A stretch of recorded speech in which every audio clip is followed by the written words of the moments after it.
본문은 데살로니가 전서 4장 16절부터 18절의 말씀을 통하여 주님의 재림에 위로하는 제목으로 하나님의 말씀을 전하기를 원합니다. 우리가 예수를 믿고 이제 주님의 재림을 소망하겠지만, 그러나 재림에 대한 이야기를 하면 어느 때는 부담스럽다, 혹시 이단이 아닌가, 이런 생각을 많이 할 수가 있을 겁니다. 지나친 열광주의자들과 신비주의 때문에 전 세계가 대한민국이 문제를 앓고 있는 것 중에 대표적인 게 탈선된 종말론을 갖고 있을 때 문제가 많았기 때문에 그렇습니다. 이해는 됩니다. 그래서 막상 저도 이 본문을 가지고 말씀을 전할 때 말씀의 제목이 오늘 이 제목이 아닙니다. 주님의 재림 점 들어올림 점 휴거라고 했다가 이 말씀을 바꿨어요. 그 이유 중에 하나가 혹여나 휴거 때문에 알레고리처럼 몸에 이상한 반응을 갖고 있는 사람이 있지 않을까, 이런 생각이 있고, 아니 신학자 중에 목사 중에도 이런 사람이 있을 수 있겠다, 휴거라는 자체가 싫어하는 사람도 있을 수 있다는 생각에 들어올림으로 했다가 그것도 또 이상할까봐 이렇게 많은 책과 많은 자료를 연구하다가 옥하는 목사님, 서울 사랑이교 옥하는 목사님이 30년 전에 뭐로 설교했냐면 똑같은 제목이에요. 주님의 재림의 위로라는 제목으로 설교를 했더라고요. 그럴 때부터 힘이 많이 나더라고요. 이렇게 옥하는 목사님도 하셨구나. 그리고 대부분의 목사님들이 이렇게 이 설교 쪽으로 한 게 거의 유튜브나 내용이 거의 없습니다. 그래서 다시 한번 이 각도로, 옥하나 목사님 각도로 보니까 위로가 분명히 있더라고요. 이게 신학교에서 설교하게 점수를 준다면 제목으로 100점짜리구나, 공격받는 것도 피하면서 바르게 이것에 전하는 이런 것들이 돼 있구나. 그리고 또 옥하는 목사와 쌍벽을 이뤘던 침례교회 이동원 목사님은 이런 말을 합니다. 이 휴거가 잘못되었다고 재림에 대한 설교를 하지 않는 것은 문제가 심각하다라고 말을 합니다. 그러니까 아이를 키우는데 똥 쌌어요. 그러면 똥 기저귀 갈고 닦지도 못하는 사람은 어떻게 합니까? 아기까지 버린다면 이건 큰 문제가 있지 않아요? 아이는 똥 싸고 기저귀 갈아줘야 되는데 그 귀찮다고 아기까지 버린다면 이건 큰 문제입니다. 그와 마찬가지로 기독교의 가장 중요한 예수님의 초림과 재림을 무시해버린다, 듣기 싫어한다, 설교하지 말아야 된다, 그런 것들에 대해서 이건 잘못되지 않았는가, 이런 생각이 들고, 오늘 이렇게 들어 올리는 모습에 이렇게 영상의 그림으로 올라가고 있는데, 저것만 보면 이상하다, 저런 일이 있을 수가 있을까, 저거 이단 아닌가, 이단들만 좋아하는 거 아닌가. 그래서 종말을 이렇게 딱 정리하면 이렇게 있더라고요. 열광병에 걸렸던지 공포증에 걸렸던지 무시병에 걸렸던지 뭔가 바이러스에 들어있는 모습을 볼 수가 있습니다. 이 종말의 열광병에 빠진 사람은 이 종말로 말미암아 모든 재산과 가족을 버리고 종말에 매여서 살아가는 사람들이 너무 많고, 심지어 이 땅에 예수 그리스도라고 자기가 이렇게 말하는 교주가 대한민국만 해도 50명입니다. 이 작은 땅에 남한만 해도 50명의 자기가 구세주라고 하는 사람이 50여 명이 되어져 있고, 다 각기 종말에 대해서 계속 미혹을 하고 있는 이 땅에서 여러분이 살고 있는 겁니다. 그래서 공포증에 빠진 사람도 있어. 정말 가까이 하지 말고 정말 듣지도 말아야 돼, 무시하는 경우가 있고, 이런 설교하는 목사는 잘못됐다고 생각을 하는데 그건 아닙니다. 어떻게 가장 중요한 기독교의 교리 중에 하나를, 재림을 무시해버린다면 이건 병든 겁니다. 이 땅에 영화로도 얼마나 이 종말과 휴거에 대한 인기가 있었을까요? 남겨진 사람들 휴거, 소설로는 두 가족의 휴거 1992. 그리고 가장 이 휴거의 절정을 이루었던 것은 1992년 10월에 이장님이 다미 선교회를 통해서 이것을 막 20년 전에 이런 사건이 있어서 MBC 기자가 하고 그 밤새 하얀 옷을 입고 모든 거 이렇게 다 이렇게 팔아 넘기면서 모였던 사람들이 있잖아요. 안 오니까 지금 뭐 오시려고 대기하고 있다고. 결국 이장님은 너무 많은 것들을 그 신도에게 가져가지고 사기쳐가지고 구속당하는 일이 있지 않아요. 만약에 그날과 그 시기는 아버지 권세에 있고 알지 못하는데 그런 얘기하면 이렇게 해요. 이렇게 얘기하면 돼요. 당신이 가지고 있는 재산 중에 다 주면 안 되고 오늘 타고 온 차가 좋더라. 그러면 그 날짜에 내가 주겠다는 서약서 여기다가 등기 하나만 해줘. 그럼 내가 믿어볼게. 그러면 그 등기 해줄까요? 아니 들어올리고 쉬고 당하는데 그게 왜 필요해요? 그거 왜 가지고 있을 필요가 있겠어요? 그냥 믿지도 않으면서 미혹받아서 하는 사람들이 많고 그 교주들이 얼마나 부자입니까? 상당한 부자예요. 교주들 다 부자예요. 아니 뭐 이렇게 적당히 사는 거야 얼마든지 살 수 있지요. 그건 제약이 아닙니다. 그런데 너무 큰 부를 누르고 있잖아. 모든 걸 착지해서 자기가 가지고 있는 이단들이 너무 많지 않아요? 그래서 우리가 이런 그 잘못된 이단들이 많은데 이런 그 이장님만 아니라 이렇게 재림에 대해서 잘못한 예언한 사람들을 몇 명을 더 소개하기를 원하는데 날과 시간을 다 말할 수 없습니다. 9월산 김한국이라는 사람이 1971년 예수 재림한다. 여호와 증인 러셀은 1975년에 재림한다고 3번 연기를 여호와 증인들을 했고 복음전도 구인에는 1974년에 동방교 노광공은 1968년에 파령산 전현들은 1970년에 장막성전 유재일은 1969년에 안식교 윌리엄 밀러는 1944년에 예루살렘 심정교는 1970년에 에덴 문안 연구원은 1969년에 하나님의 교 여기도 원천동에 있죠. 안사롱은 1988년에 용화교는 1964년에 보천교 엘리야 복음성회는 1924년에 영생교 아기동산 대수진리회는 1925년에 이화자 이우성 이장님 수많은 사람들이 재림을 예언했다가 다 안 돼 버렸어요. 그러면 우리가 첫 번째로 우리가 한번 교훈을 얻고자 원하는 것은 왜 재림과 들어올림을 말씀하신 배경이 뭘까요? 이 말씀은 누구에게 주어졌냐면 데살로니가 교회에 주어진 말씀입니다. 데살로니가란 단어는 알렉산더 상대제 이복 누이의 이름을 따서 도시의 이름을 데살로니가로 했고 그 당시에 이 말씀이 주어질 때 20만 명이 살고 있는 대도시입니다. 그런데 사도 바울이 유럽으로 들어가서 첫 번째 성 빌립보 지역에 복음을 증거하고 교회를 세웠다가 그곳에서 다시 옮겨간 것이 그 중에 하나가 데살로니가입니다.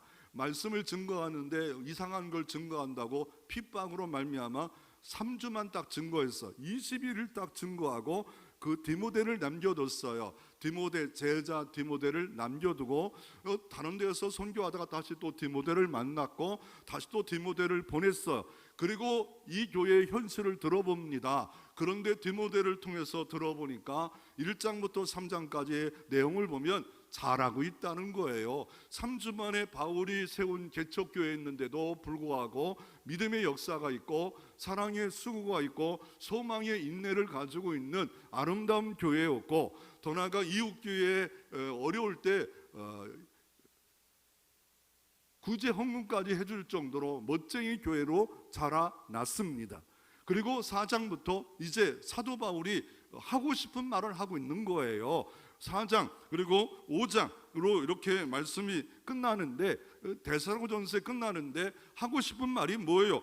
데살로니가 4장 이게 오늘 본문 말씀 전에 무엇을 말합니까? 성적으로 로마의 가장 잘 나가는 도시였고 로마하면 성적 타락이 많았던 도시로 성 때문에 망했지 않아요? 그와 마찬가지로 이 도시도 성이 문란하기 때문에 그 얘기를 하면서 너희들은 세상에 물들지 말라 하시면서 또 하나 문제가 뭐였냐면 예수 믿다가 순교를 당할 경우가 있었습니다.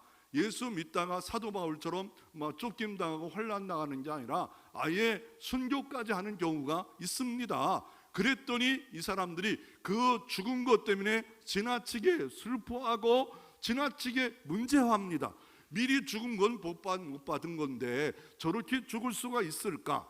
지난주에 저희 교회가 순교자 100주년 기념관을 용인에 갔다 왔어요. 왜냐하면 옛날에도 저도 많이 갔다 오다가 한 7년 10년 동안 안 갔다 와서 그랬더니 어느 교회에서 어마어마한 돈을 갖고 리모델링을 현대적으로 싹 바꿨더라고요. 모든 첨단으로 바꿨더라고요. 그 세운 분은 여러분 아시잖아요. 우리 진성원 장로님 아버님이 세웠어요. 이 말을 한다고 또 기분 나빠하는 사람 하지 마시고, 장로님 아버님이 세운 거예요. 그런데 40년이 됐어요. 세웠는데 다시 막 인테리어 하니까 새로운 게 있더라고요.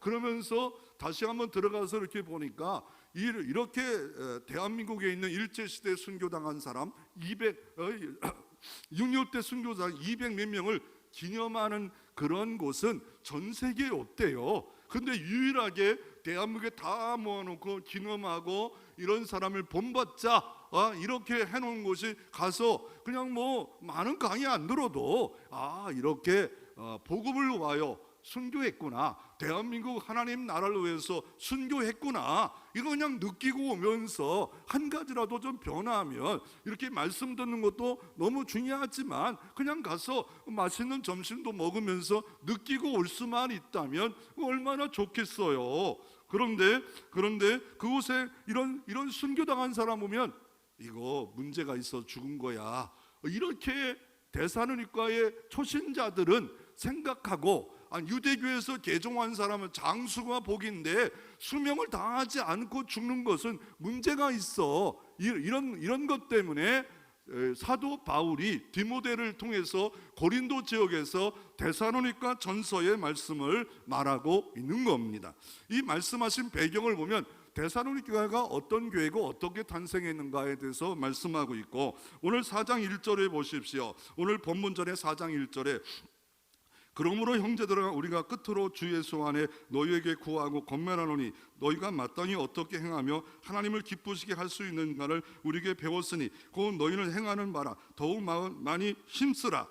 그러므로 뭔가 이렇게 너희가 칭찬하고 잘하고 있고 이렇게 그 전에는 주의 강림이 있으니까 그러므로 어떻게 하라고요? 우리가 끝으로. 근데 이게 끝으로 하는 것이 옛날 시골에 여러분 그 졸업식 때 보면 운동장에서 겨울에 졸업하잖아요. 2월 달에 추워요.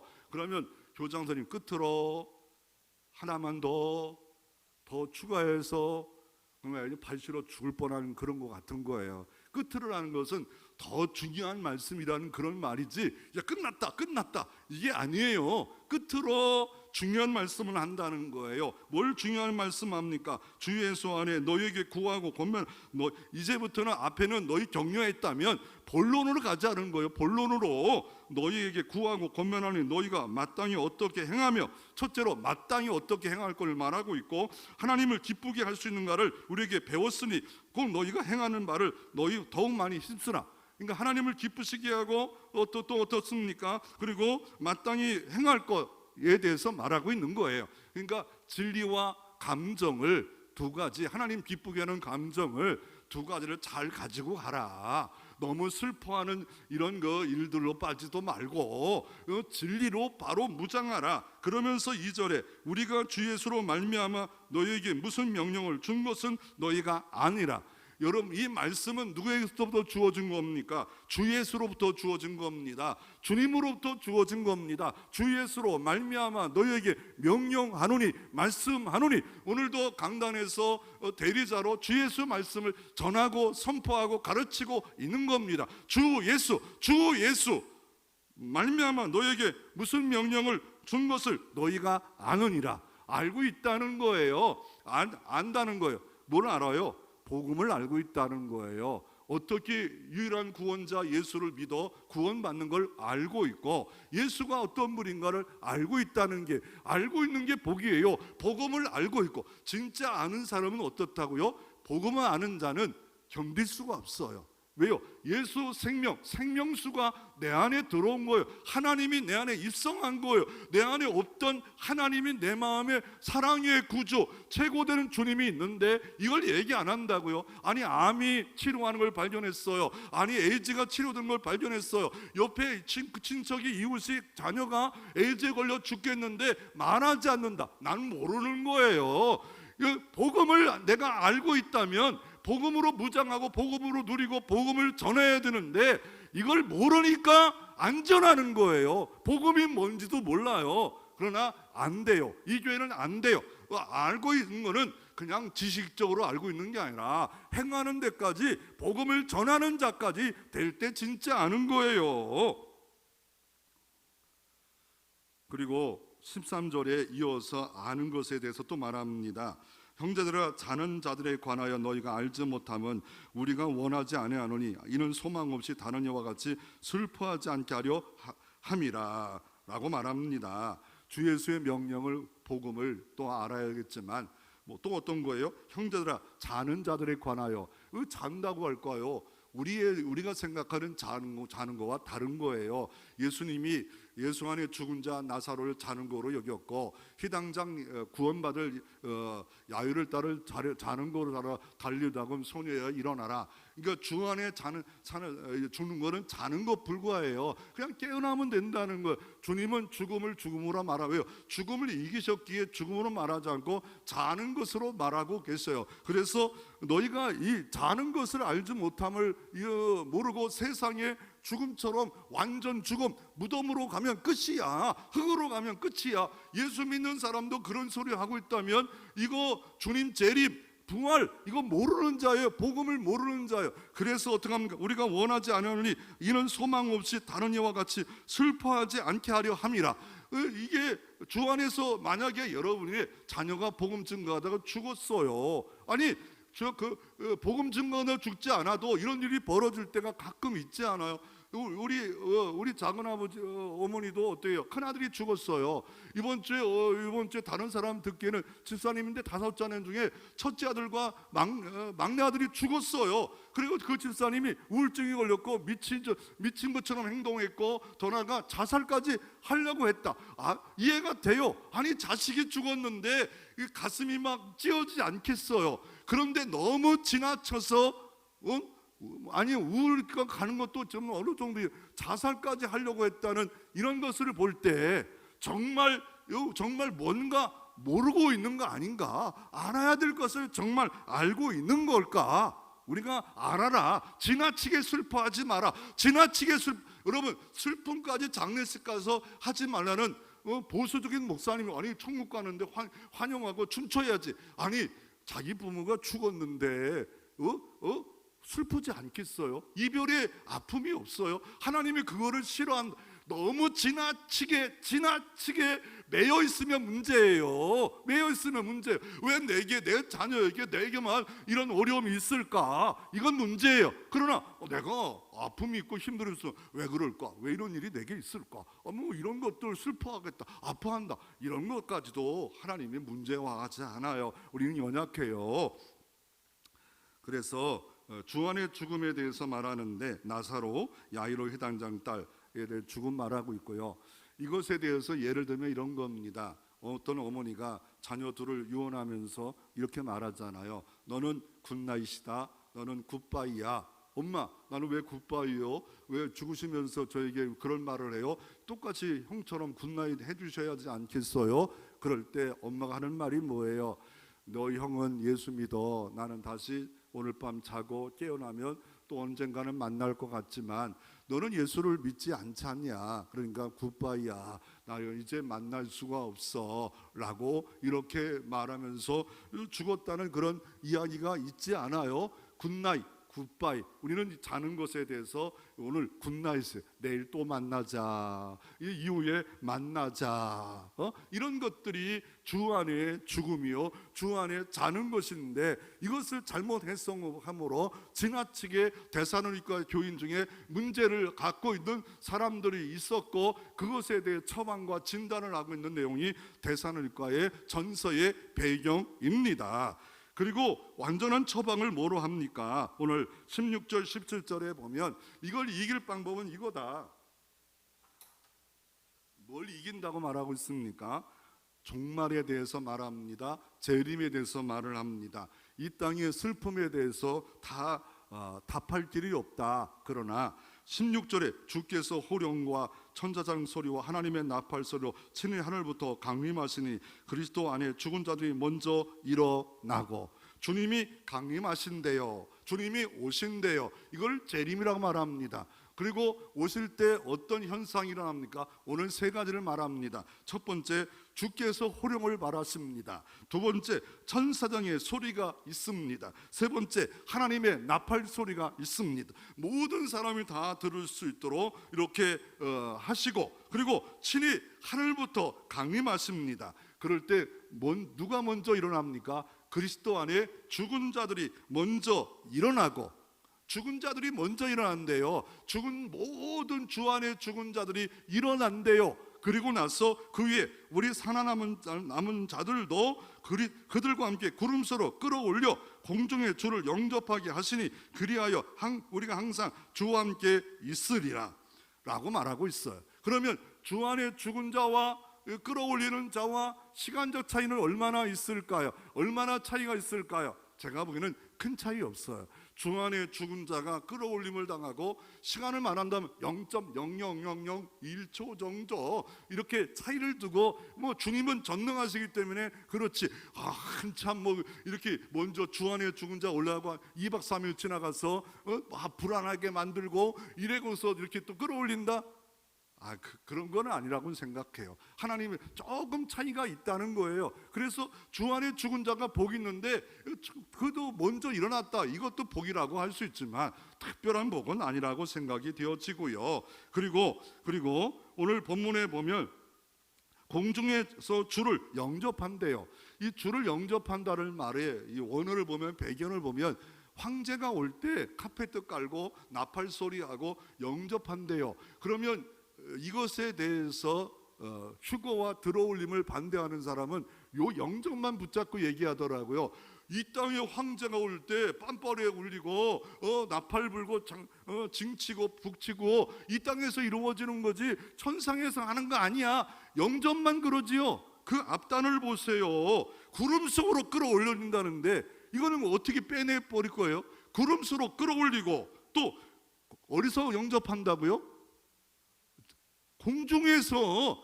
아니, 영접만 갖고 말을 하면 어쩌란 말입니까? 그러면서 잘났다.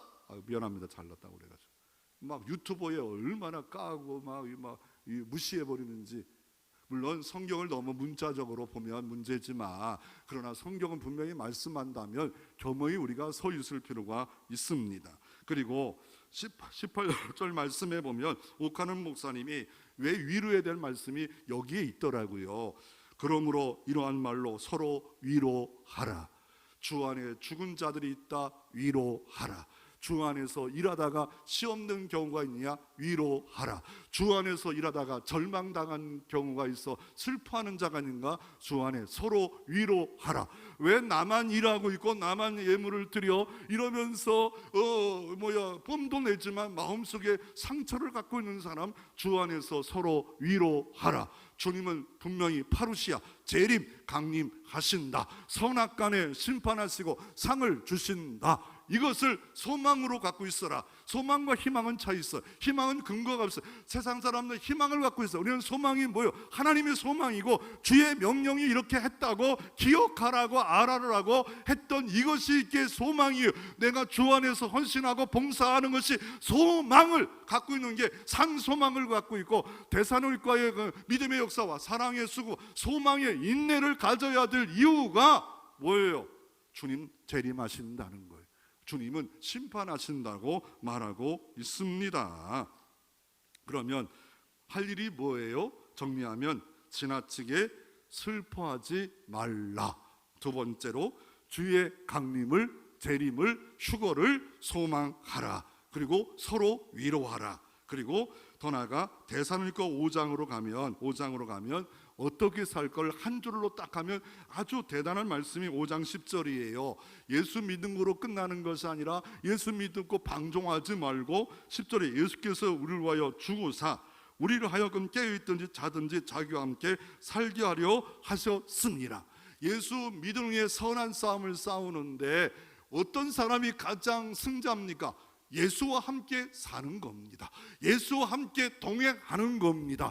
내가 싸우는 게 아니라 예수와 함께 살아. 예수가 일하시고 그의 영 성령이 일하시는 영이 성령의 은사로 능력으로 권능으로 말씀의 검 성령의 검으로 일하시도록 내어드리고 맡기고 의지하고 살아가는 삶.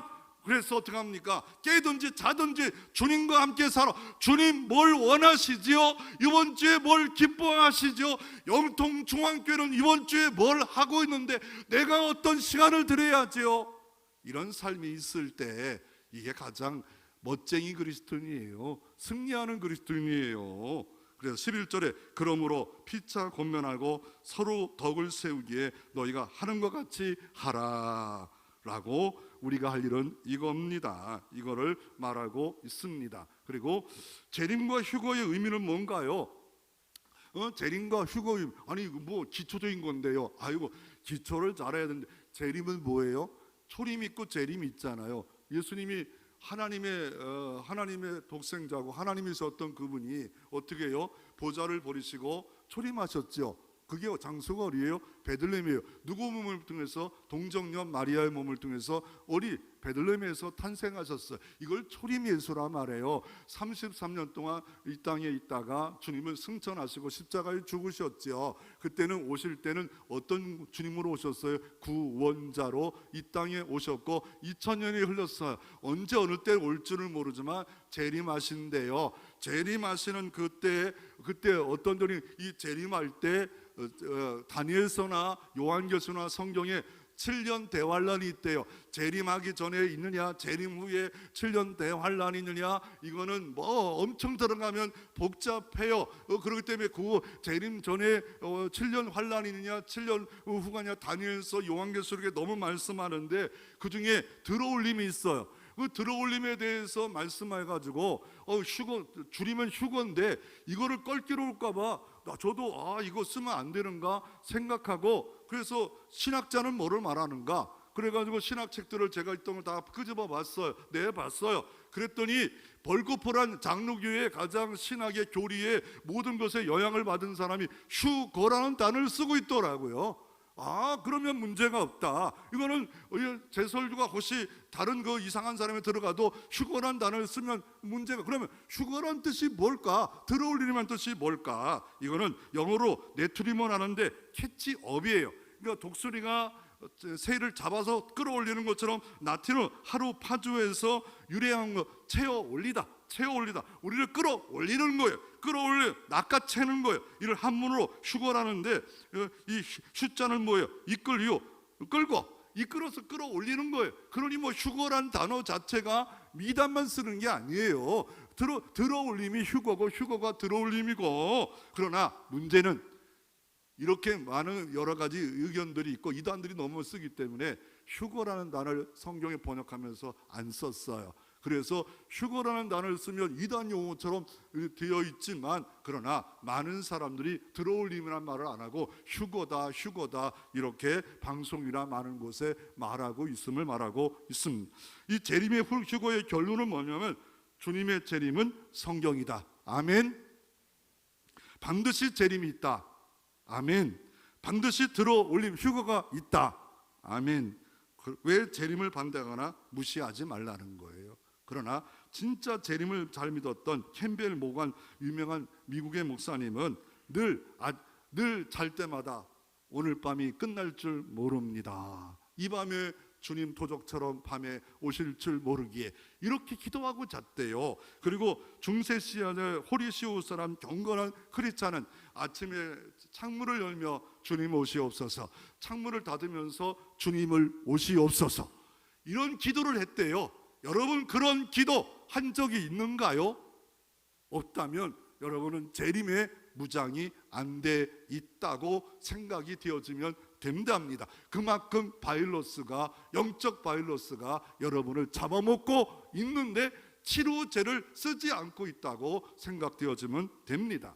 두 번째로, 주님의 재림과 들어오림의 성경은 뭘 말하고 있을까? 오늘 본문 가장 중요한 말씀은 데살로니가 4장 16절 17절, 주께서 구름 속으로 공중에서 강림한다. 그리고 또 마태복음 24장 40절 41절에 예수님이 이렇게 비유를 말씀합니다.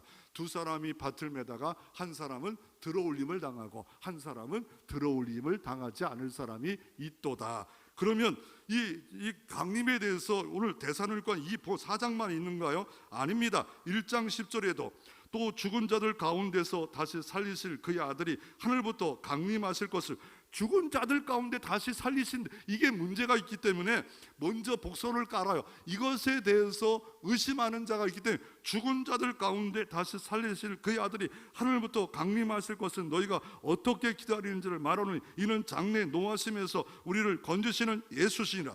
또 데살로니가 3장 13절에 오늘 말씀하기 전에 바로 4장 1절 바로 전에 너희 마음을 굳건하게 하시고 우리 주 예수 그리스도께 그의 모든 성도와 함께 강림하실 때 하나님은 우리 아버지 앞에 거룩함에 흠이 없게 하기를 원하노라. 이 말씀을 주어진 이유가 성도로서 거룩하고 흠이 없는 성도로, 변질되지 않는 성도로 살기 원하면, 재림 소망, 들어올림 소망 가운데 살지 않으면, 이게 무장되지 않으면 흠없고 거룩하게, 거룩이라는 생각도 안 들어요. 세상에 짝하고 살아요. 세상 원리대로 살아요.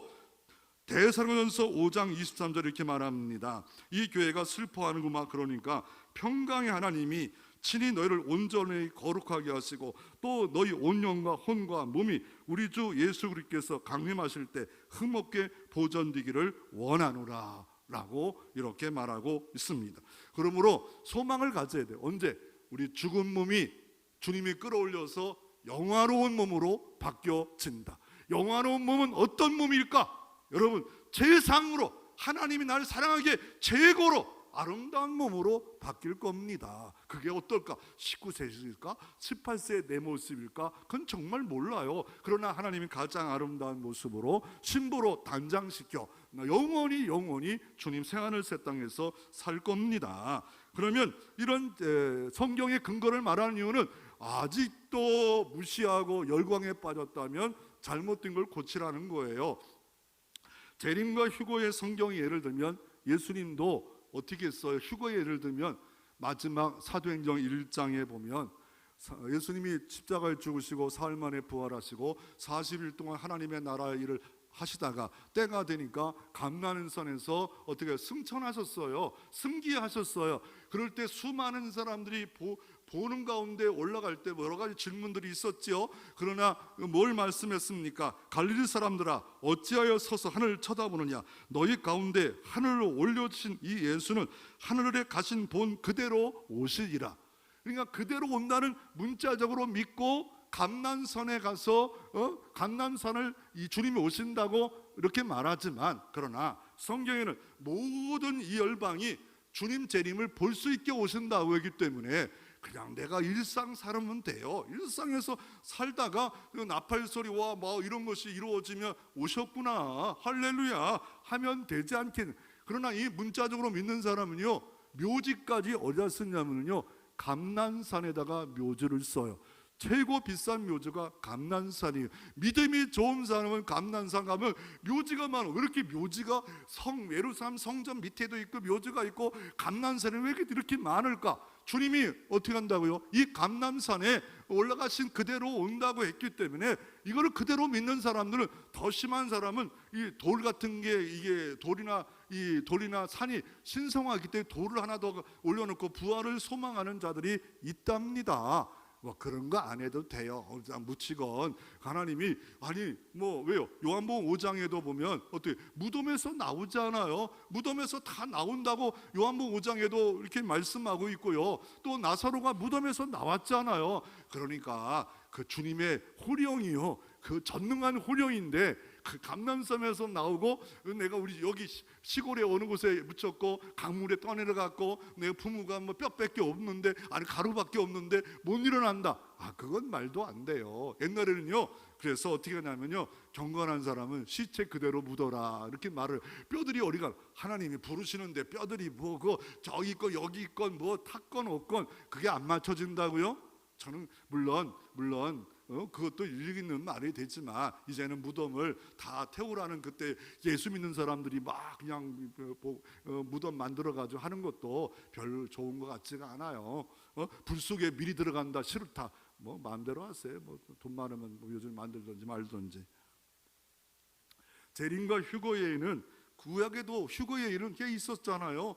왜 누가 그랬어요? 에녹이 300년 동안 하나님의 동행하다가 무드셀라 969세에 창을 던지는 자가 있는데, 마을을 지키는 자, 창을 던지는 자가 죽으면, 보초병이 죽으면 그 마을이 심판이 오듯이 그가 죽을 때 노아 600세에 홍수 심판이 있었잖아요.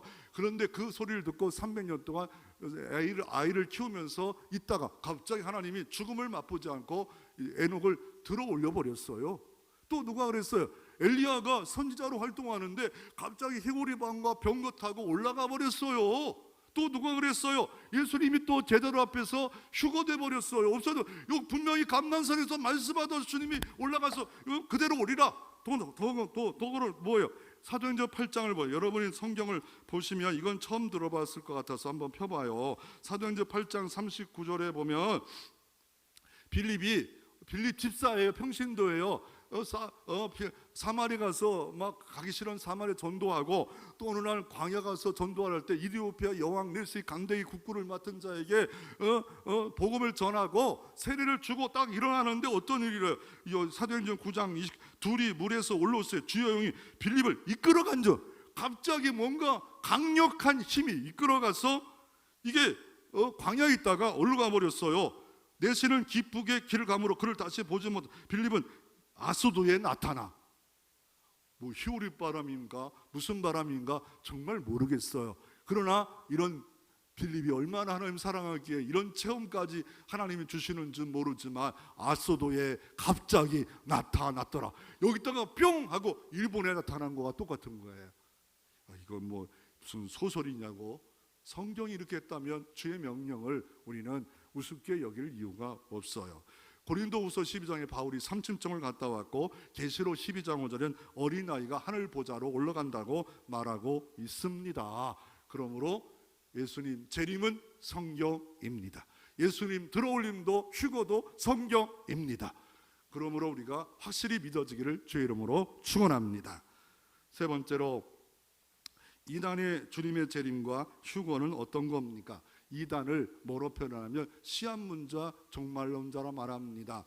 어느 때 온다. 1992년 10월 28일 날 메시의 주님 온다, 모여라. 이런 사람, 시한부 종말론자들이 이게 문제가 있는 겁니다. 언제 어느 때는 몰라요. 그렇기 때문에 이런 문제가 있는데, 이 휴거에 대해서 이 종말론자들의 가장 특징은 딱 한 가지만 기억해 주세요. 주님 재림한다. 주님 재림한다. 환난 7년 당하는데, 환난이 재림 전에 환난 7년이느냐, 주님 재림할 때 환난이 뒤에 있느냐, 뭐 이런 것들이 나눠져요. 이걸 뭐 역사적, 무천년, 세대적, 전천년, 역사적, 전천년, 그거 다 얘기하면 무슨 소리야? 재림과 휴거도 처음 들고 뭐 아수도에 나타났다고 하니까 뭐 성경 얘기하도 모르는 걸 이렇게 대단하다고 저를 그런 것까지 설교하냐고 이렇게 말하면 안 되죠. 가르쳐줄 의무가 제가 있는 거 아닙니까? 그리고 문제가 뭐냐면요, 대한민국은 시한부 세대주의 영향으로 주님 재림 전에 믿는 자가 사랑하니까 환난을 안 당한다, 이렇게 말을 합니다. 그러니까 세대주의는 뭐예요? 주님이 재림해서 지상 재림을 공중 재림을 해서 믿는 자가 이렇게 올라간대요. 그리고 7년 지나가서 다시 지상 재림해서 이 땅에서 막 휴거 소설 보세요. 막 환난을 당하다가 내가 예수 믿어야 돼, 예수 믿어야 돼. 우리 자녀가 없어졌어. 그래서 믿으면 또 이렇게 된다는 게 소설된 세대주의지 시한문자 종말론자의 휴거론입니다. 그런데 미국은 그렇지 않아요. 미국은 국민일보에 보니까 주님 주님 어떻습니까? 환난을 받은 후에 주님 재림한다. 대한민국은 어때요? 이 세대주의 영을 받아가지고 거의 다 환난 없이 예수 믿는 사람은 특권 받은 거야. 올라가야 돼. 그러나 성경 대부분이 예수 믿는 거는 고난 없다. 현재 고난은 장차 올 영광과 좋게 비교할 수 없다.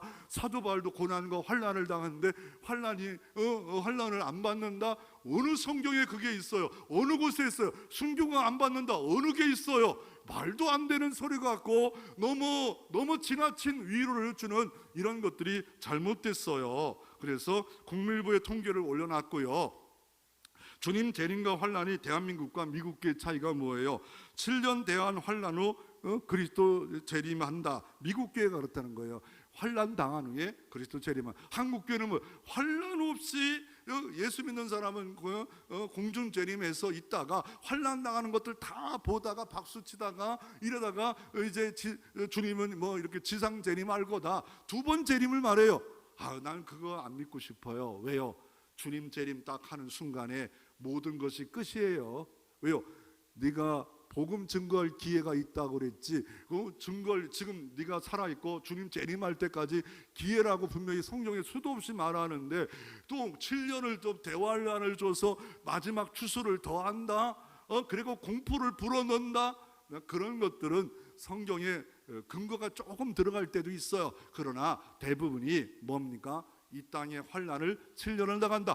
그러면 7년이라는 숫자가 1261년인지 뭐 2400 얼마든지 성경에 나와요. 그러면 문자적으로 다 볼 겁니까? 구원받는 사람이 14,4천이면 여러분은 14,4천에 들어갈 수 있습니까? 성경을 다 문자적으로 보면 14,4천명 구원받는 사람이 그걸 봐야죠. 그건 아니라면서 이 7년에 대한 이야기를 하는데 천년 왕국이라고 7년 그냥 많다, 오랫동안 한다, 이런 식으로 상징적으로도 볼 수 있지 않을까요?